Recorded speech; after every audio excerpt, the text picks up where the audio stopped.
Salut à tous, c'est Gladys, j'espère que vous allez bien. Aujourd'hui, je vous retrouve dans une nouvelle vidéo pour vous parler de tous ces livres que je compte lire d'ici 2023. Comment dire, il me reste moins de 3 mois, ça va être très compliqué de lire tout ça, mais on va essayer tant bien que mal. Je vous ai fait une vidéo en début d'année où je vous ai présenté les 22 livres que je comptais lire en 2022 et comment dire, on le voit très bien, je suis très loin d'avoir tout complété. J'ai décidé de ressortir tous ces livres-là et d'en discuter avec vous pour voir un petit peu où ça en était et si j'allais le lire ou pas d'ici la fin de l'année. Avant de commencer à parler des livres que je vais potentiellement pas lire au cours de l'année 2022, je vais vous parler des livres que j'ai déjà lus. Je vais aller brièvement sur ces livres-là parce que je vous en ai déjà parlé ici sur la chaîne ou encore sur Instagram. N'hésitez pas à aller sur Instagram pour retrouver mes avis, ce sera bien plus facile que sur la chaîne YouTube si jamais ça vous intéresse. Bref, j'ai lu cette année, La Marque des Anges de Laini Taylor qui était dans ma pile à lire des 22 livres à lire en 2022. Ça a été un énorme coup de cœur, il était génial. J'aimerais juste continuer la saga un jour. J'ai également lu Winterwood de Xian Cho. J'ai toujours du mal à prononcer son nom, mais bref, c'était super cool aussi. Pas aussi bien que ce que j'aurais pensé, peut-être un petit peu trop facile parfois, mais l'ambiance hivernale était vraiment là et c'est aussi un livre qui pourrait matcher pour l'automne. Je pense que c'est un livre qui convient très bien à cette saison et la saison à venir. J'ai également lu le tome 2 de Aurora Squad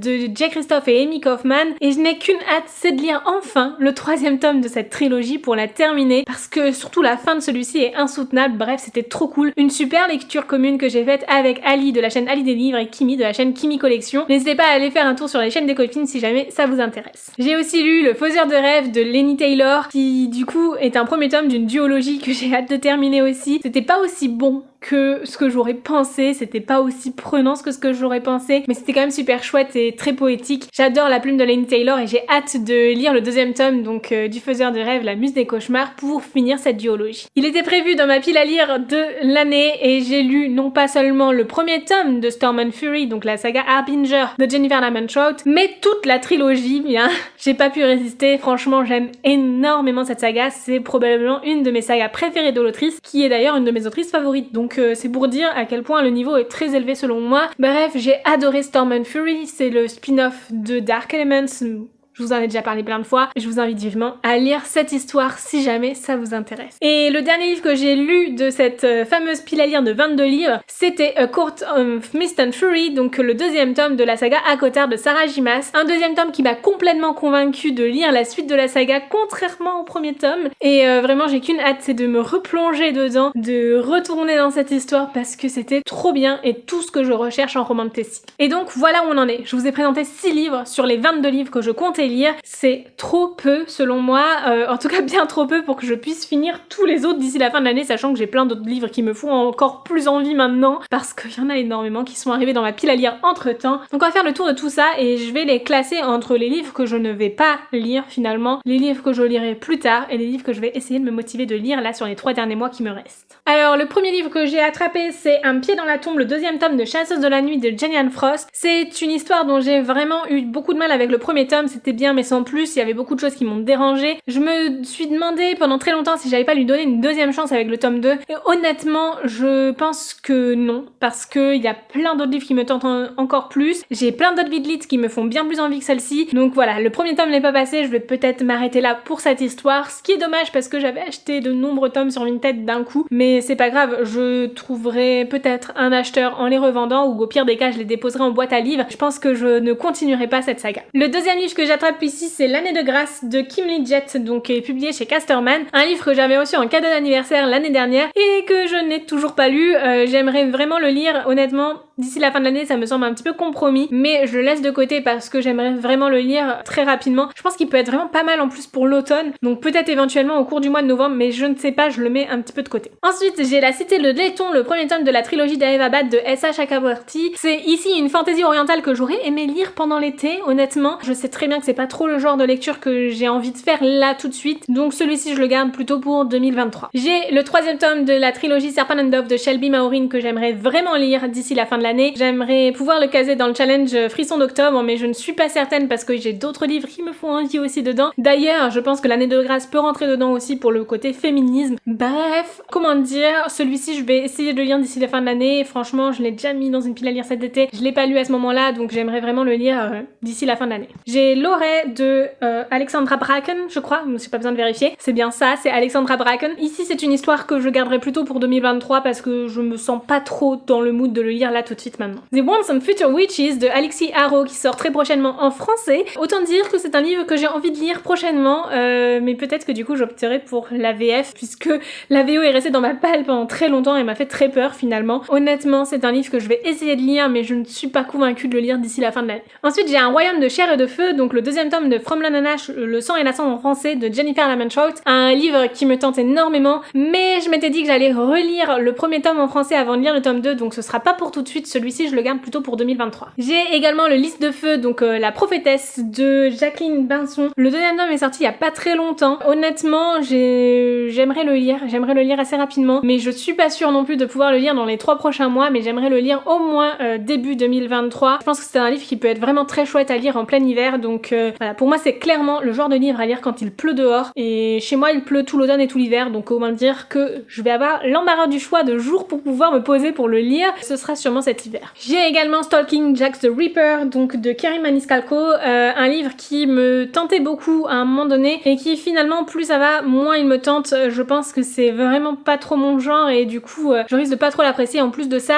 je crois que le niveau d'anglais est relativement soutenu, et j'ai peur de ne pas tout comprendre, donc je pense que je vais plutôt m'en séparer et pas du tout le lire finalement. J'ai ensuite Noir Démon de Susan Wright, donc Tout ce qui brûle, le premier tome. J'ai plusieurs tomes de la saga dans ma pile à lire, donc j'aimerais quand même l'écouler rapidement, en tout cas au moins découvrir le premier tome pour voir si ça me tente ou pas, si j'ai vraiment envie de lire la suite ou pas. Mais du coup, ce premier tome Noir Démon, j'aimerais quand même le lire très rapidement, peut-être d'ici la fin de l'année, mais je suis pas trop sûre. J'ai également La Cour des Ténèbres de Victor Dixon dans ma pile à lire, un premier tome qui me tente énormément. En plus, je crois qu'il est disponible sur Nextory en audio, donc celui-ci je pense vraiment tout faire pour l'écouler d'ici la fin de l'année. J'ai pas de raison, j'ai à la fois l'audio et le livre papier, donc franchement là il y a pas d'excuse, je vais y arriver. D'ailleurs si vous voulez tester Nextory, vous avez toujours mon lien dans la description qui vous permet de tester l'application pendant 45 jours gratuitement sans engagement, de manière à voir si ça vous tente ou pas, et si ça vous convient ou pas de lire sur téléphone et d'écouter des livres audio directement depuis votre téléphone, tablette ou ordinateur. J'ai également Les Faucons de Ravera de Melissa Caruso, un livre que j'ai reçu en cadeau de Noël l'année dernière et que je pense lire mais plutôt cet hiver. J'ai ensuite Girl Serpent Swords de Melissa Bachardos, publié ici chez Stardust. C'est un livre que je possédais déjà en anglais avant même que la traduction française sorte, et pourtant je ne l'ai toujours pas lu. Celui-ci il est dans ma pile à lire du challenge Frisson d'octobre. J'espère vraiment le dégommer d'ici la fin de l'année, j'ai hâte de découvrir cette histoire. C'est de la fantaisie orientale qui me tente énormément, et en même temps il y a ce côté de pouvoir particulier avec son toucher mortel, enfin bref,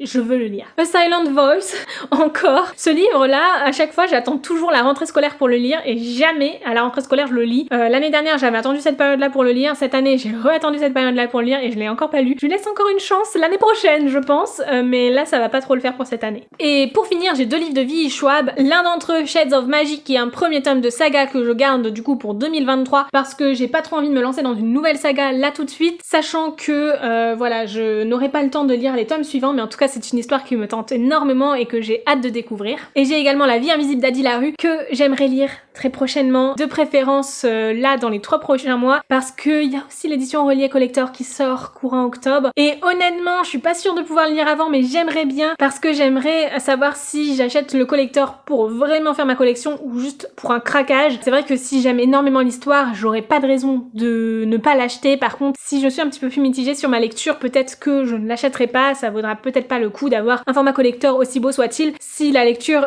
du livre ne me convient pas. Donc voilà, je pense vraiment le lire très prochainement. Donc où en sommes-nous finalement? J'ai décidé d'abandonner 2 lectures, de finalement pas les lire et de me séparer des livres parce que tout simplement là maintenant après 1 an, enfin pas tout à fait 1 an, mais 9 mois après avoir conçu cette pile à lire, je me rends compte que ces 2 livres là ne me tentent plus, donc je vais m'en séparer. Tout simplement ce sera un bon moyen de faire de la place pour d'autres livres dans ma bibliothèque. Je me rends également compte que j'ai 5 livres que j'aimerais vraiment lire d'ici la fin de l'année, donc ceux-là je vais les mettre de côté parce que je me dis que ce sera un bon moyen de voir si j'avance dans ces lectures là et si je réussis un petit peu à les lire d'ici la fin de l'année tout simplement. Honnêtement, j'espère vraiment les lire à ce moment-là parce qu'ils me tentent énormément et je pense qu'ils sont parfaits en plus pour cette saison. Ensuite, j'ai 3 livres qui me tentent beaucoup, vraiment beaucoup et que j'aimerais lire début 2023 de préférence, des livres qui pourront bien passer en hiver et qui seront vraiment super chouettes à lire à ce moment-là. Et enfin, j'ai 6 livres qui, eux, me tentent toujours, que j'ai encore envie de lire mais qui sont plus propices à d'autres périodes de l'année et du coup que je lirai plutôt